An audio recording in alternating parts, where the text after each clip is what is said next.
Alright guys, so today we're doing an AC compressor on an express van. Obviously you can see the AC compressor out there. I don't know if you can pick up the clutch. It's right here.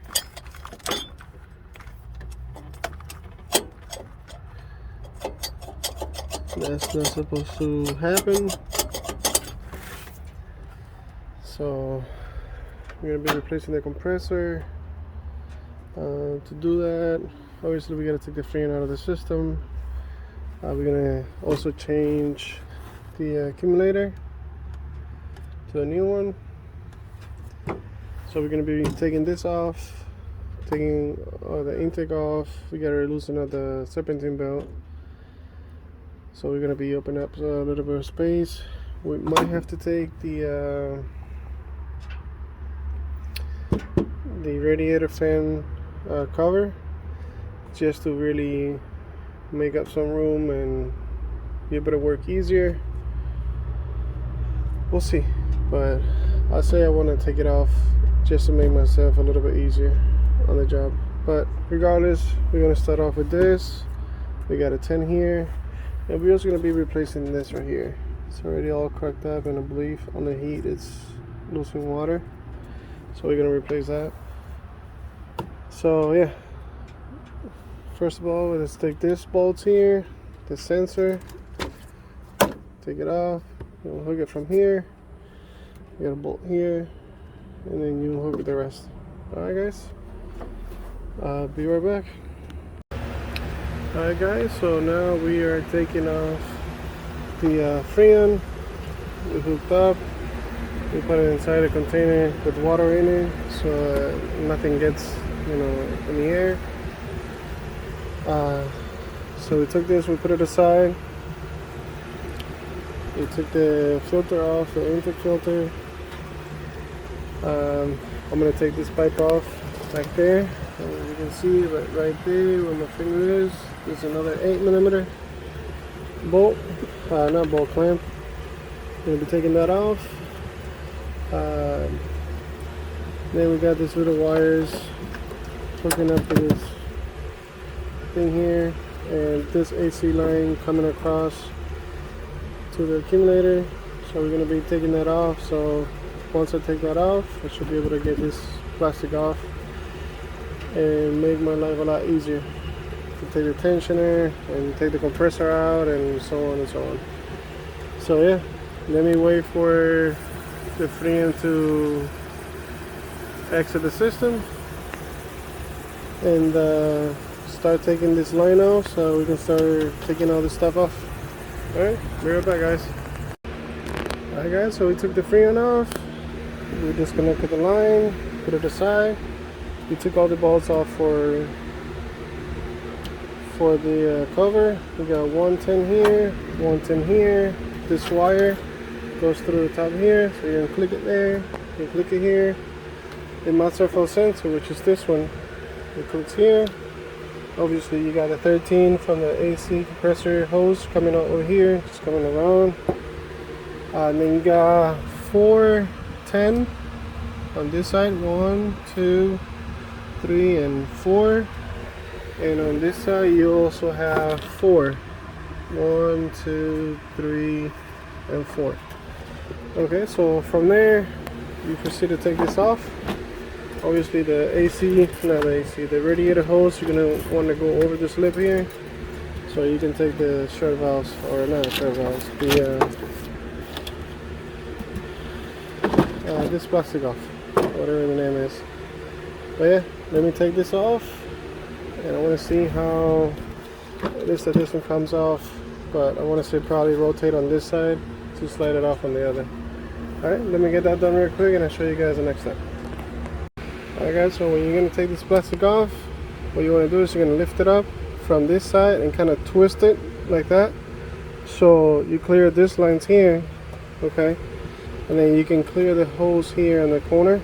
So you can lift that one corner up and then kind of twist itself like that. Then you can slide it off through here, okay? Then from here, obviously we can see the failure and the compressor spins pretty good. So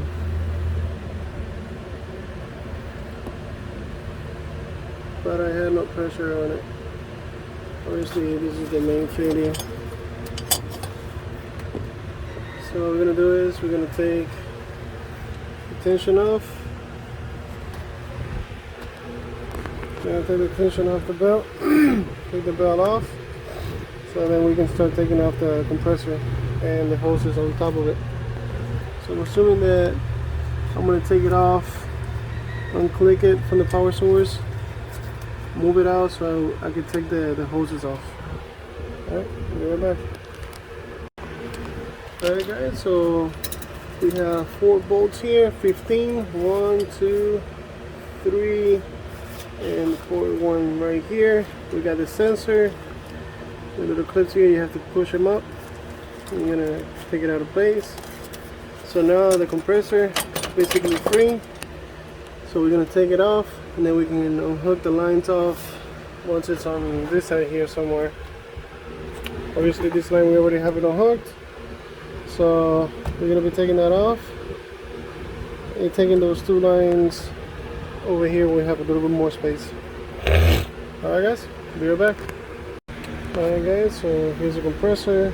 We do have a sensor in the back. If the new compressor doesn't bring the sensor, you have to replace this sensor onto the compressor. I believe this is the high pressure switch, if I'm not mistaken, but we need that sensor to be in there. I think you can also bypass it, if I'm not mistaken. I think it's a dual pin wire. If you put them together, it kind of reads that the sensor is there.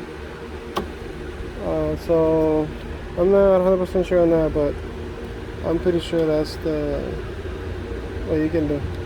Anyhow, we got the lines off. These are 213s. Take that off. We got to put new seals on it. So yeah, then we put the oil on the new compressor, and then we can put it back in place. Alright, be right back guys. Alright guys, so this is the oil compressor. This is the new one.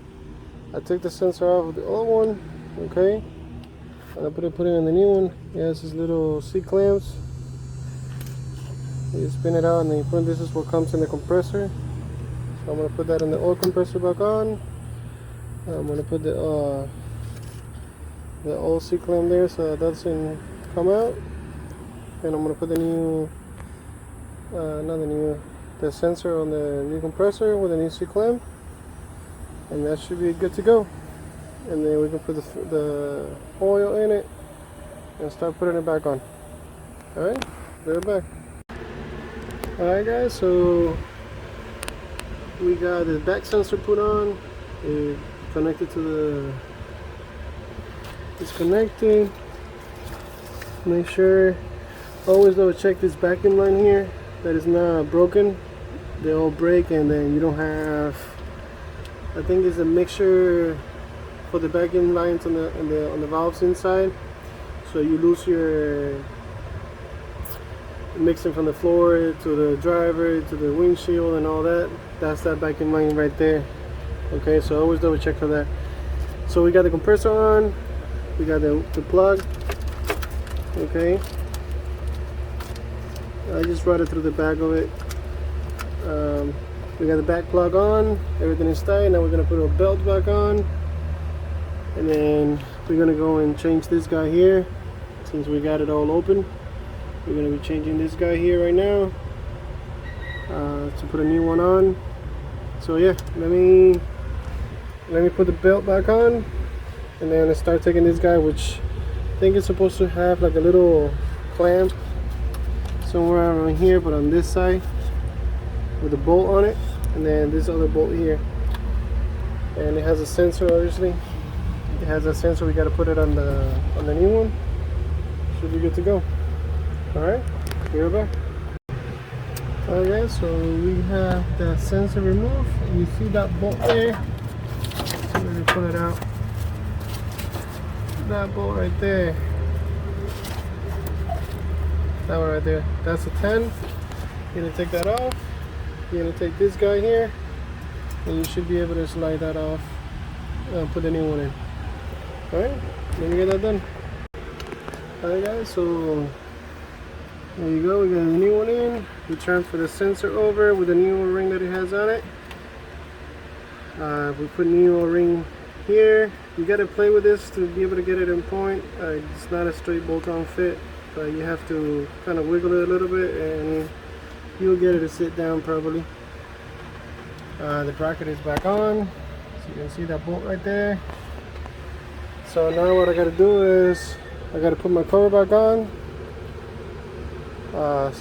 so then I can put the other line, which I already put the new seal on. It already has a new seal. Once we do that, I'm gonna put this cover, the bolts on the sides, the hose over, and then start putting this stuff back on. Alright, so obviously we're gonna be doing vacuum to the system, so we need that open. Alright, and then I gotta put the intake back on. So yeah, let me put this part back on, put the bolts, and keep on assembling everything back together. Alright, be right back. Alright guys, so we got everything almost back on. We got the hose over, we got the bolts on, the other bolts on, the hose is back on, the wires are in place. So now I gotta do the intake. I gotta do the intake, the A clamp back here, the housing here, the cooler reservoir here, and then we should be able to do vacuum. But before, I'll probably connect this regardless. I still got space, but it's definitely easier with this is out of the way to be able to do vacuum. So I might leave it like this to be able to do that vacuum there, but we'll see.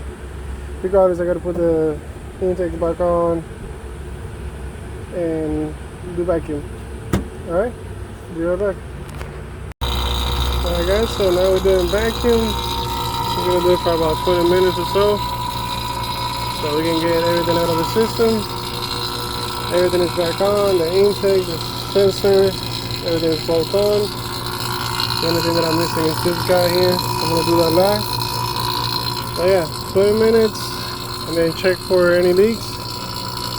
The gauges, it should stay -30.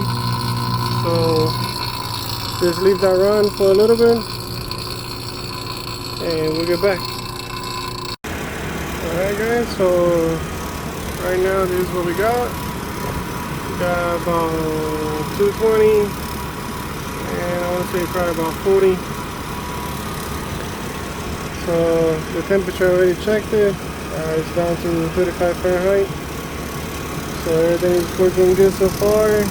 See the tank is sweating. Can't pick that up that well, but the tank is sweating already. We got condensation, drippage over there. See if we can pick that out. Right there. And everything is good. Alright guys, like always, share, like, subscribe, and I'll see you guys in the next one. Later.